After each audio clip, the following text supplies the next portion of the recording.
Kristen with Nerdette's NewsStand, and I want to talk about a new declaration that came out from Jennifer Howell when it comes to the Johnny Depp case happening in Virginia.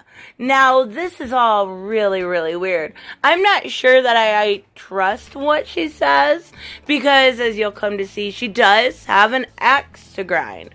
But even so, this is what we talked a little bit about yesterday, but it gets weirder.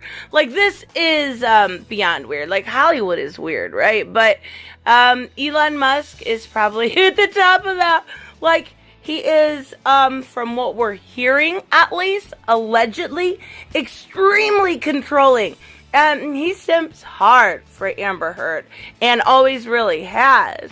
But, to the point where he is, maybe all the things that Amber described Johnny as in that situation. Now, he did, allegedly bugged her Tesla that he gifted her.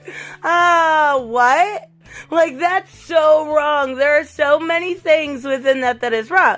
He gave her this gift, and you would think it would be a sweet thing. Right. That's weird.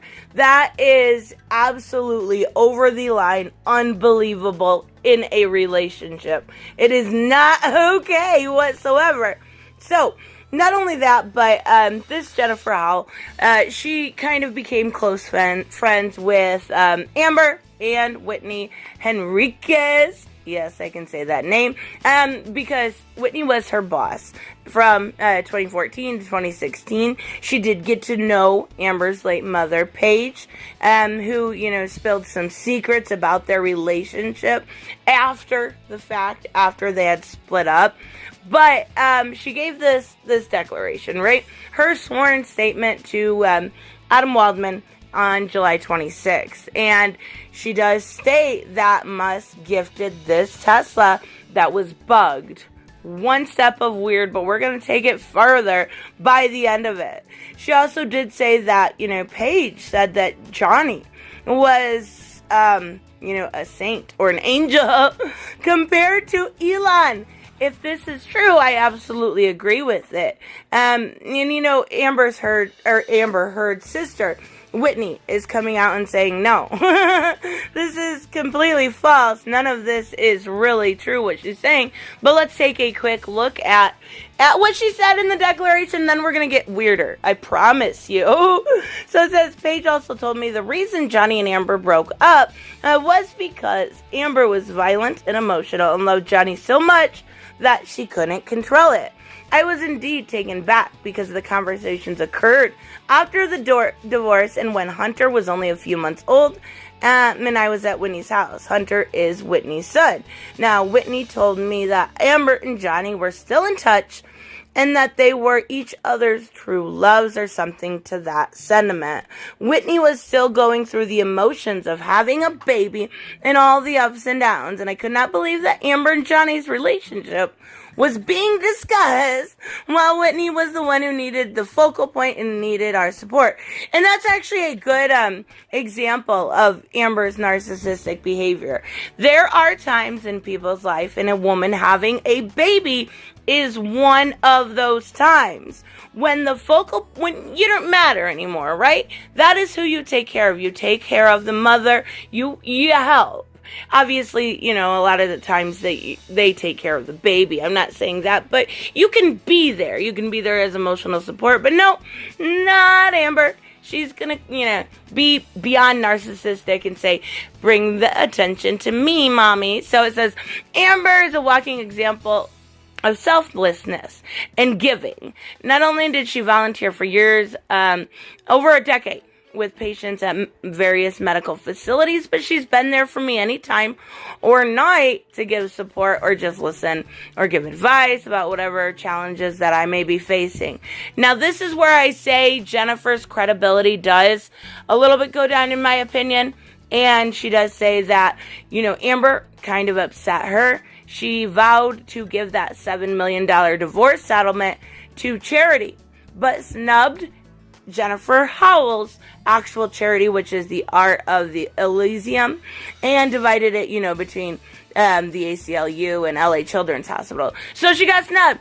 She wasn't happy about it, right? She says, I asked Amber publicist why, and Amber had been so eager to use our name in the press during the divorce, and the funds would mean so much to a small organization like ours.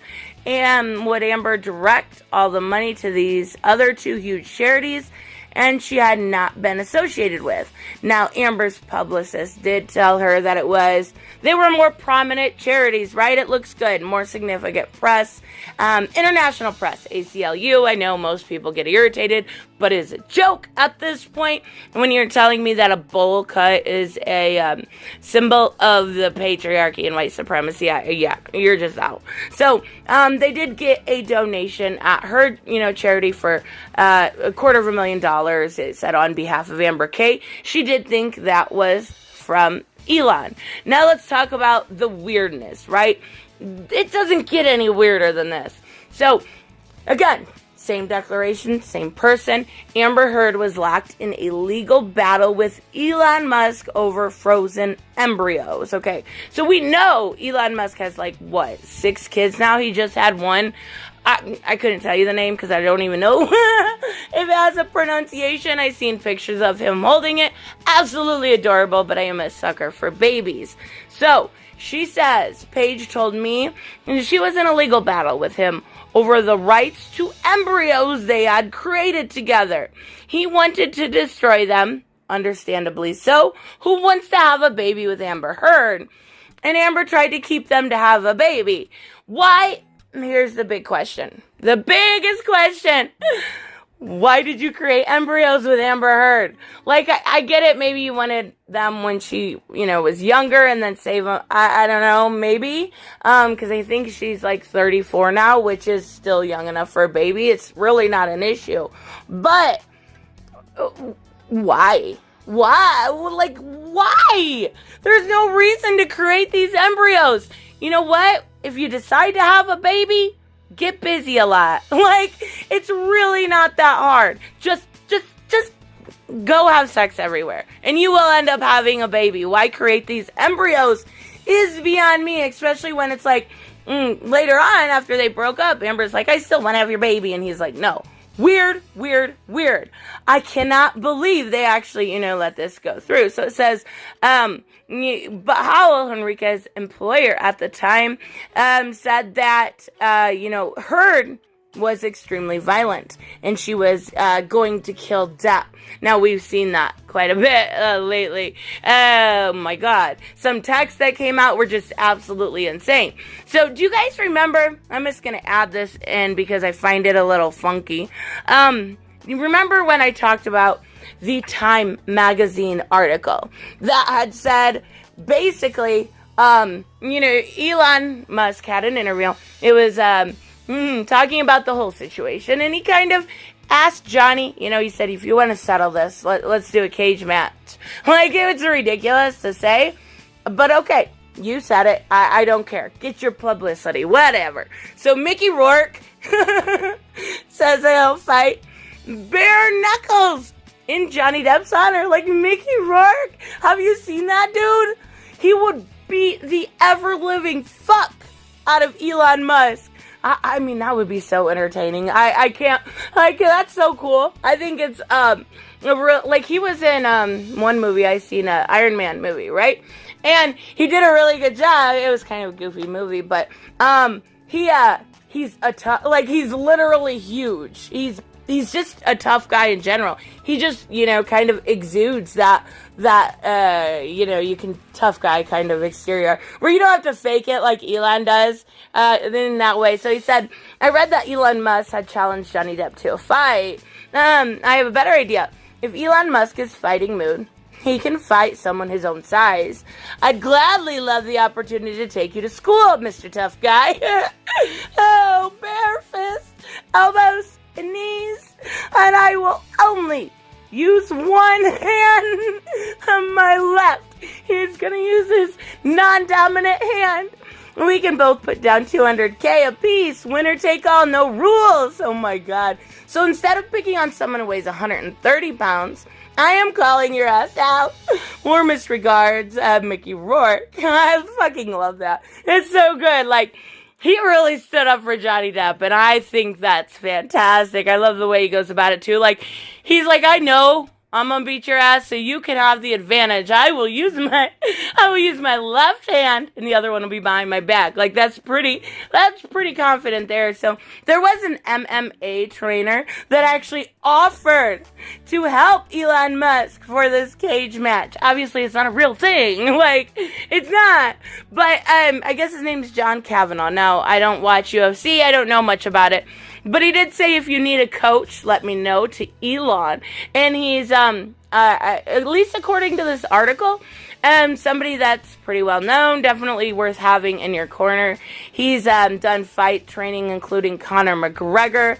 I don't know the other people. So Conor McGregor, I know that name. And he also, won an award for Coach of the Year in 2017. I just find it funny that this keeps going. Like, what? Why do you need to have a cage match? Aren't we like a grown-ups? Like, I'm in my 30s. I think it's time to put the...